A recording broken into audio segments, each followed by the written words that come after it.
تنہائی میں چھپ کے گناہ کرنے والوں کی نفرت اللہ لوگوں کے دلوں میں ڈال دیتا ہے. یہ نہ سمجھے چھپ کے میں نے کیا تھا، نہیں، یہ اللہ کا ایک آٹومیٹک سسٹم ہے. جو تنہائی کے گناہ کرے گا، چھپ کے گناہ کرے گا، جو نظروں کی حفاظت نہیں کرے گا، بد نظری کرے گا، اللہ لوگوں کے دلوں میں اس کی نفرت ڈال دے گا. نفرت اللہ ڈالتا ہے، محبت اللہ ڈالتا ہے. اللہ قرآن میں کہتے ہیں صحابہ سے کہ تمہارے دل تو آپس میں پھٹے ہوئے تھے، کون ہے جس نے تمہارے دلوں کو جوڑ دیا؟ یہ تم لوگ دیکھتے ہو کئی لوگوں کے بارے میں لوگ خامخواہی کہہ رہے ہوتے ہیں، او یار بڑا دفع کر یار، بڑا ہی پیڑا آدمی، بڑے خامخواہی، نہ کوئی لینا نہ دینا.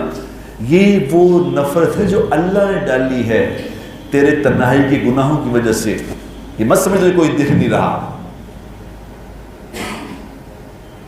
جو تنہائی میں گناہ سے بچے گا، اللہ اس کی عزت اور قدر لوگوں کے دلوں میں ڈال دے گا. خامخواہ لوگ خامخواہ اس کی رسپیکٹ کریں گے، خامخواہ.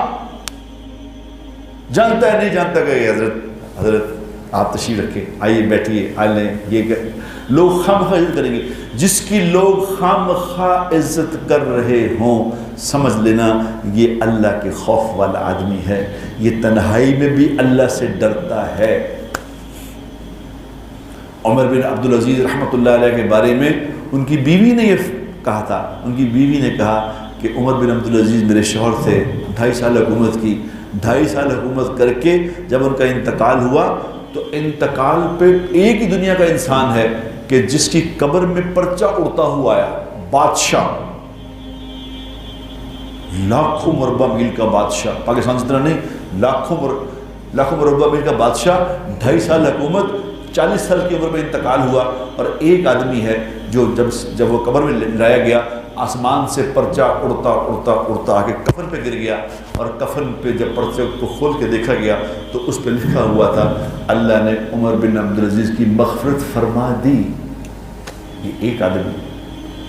تو ان کی وائف نے، ان کی بیوی نے بتایا یہ کون تھا، یہ کیا کرتا تھا؟ انہوں نے کہا کہ نمازیں تو تم زیادہ پڑھتے ہو، ان سے زیادہ نوافل پڑھنے والا نہیں تھے، زیادہ روزے رکھنے والا نہیں تھا، تم زیادہ روزے رکھتے ہو، زیادہ نمازیں پڑھتے ہو، مگر عمر بن عبدالعزیز کے دل میں اللہ کا خوف تم سب سے زیادہ تھا.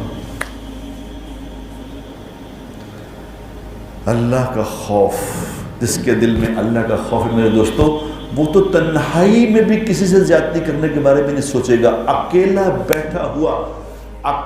بیٹھا ہوا وہ فیس بک لگا کے ننگی عورتوں کو نہیں دیکھ سکتا. جس کے دل میں اللہ کا خوف ہے، جس کے سامنے فیس بک کھلے گا وہ ایک دم بند کر دے گا اس کو کہ نہیں، مجھے اللہ دیکھ رہا ہے.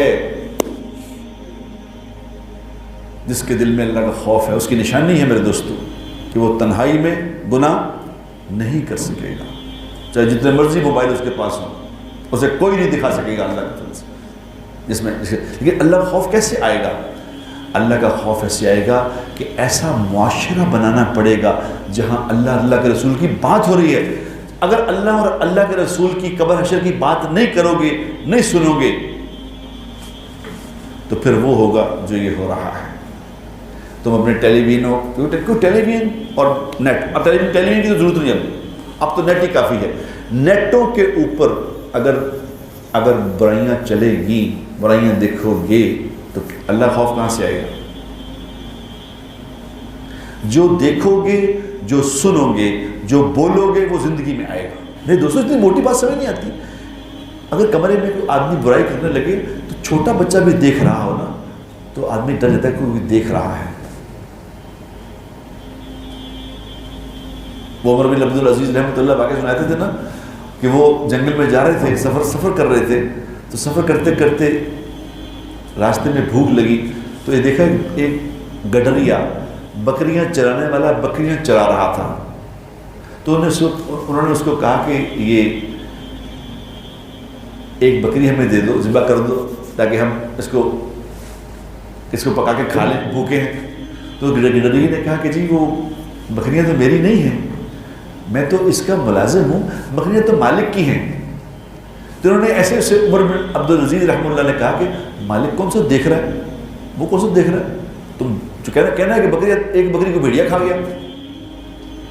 تو اس گڈریے نے کیا کہا، اس نے کہا پھر اللہ کہاں گیا،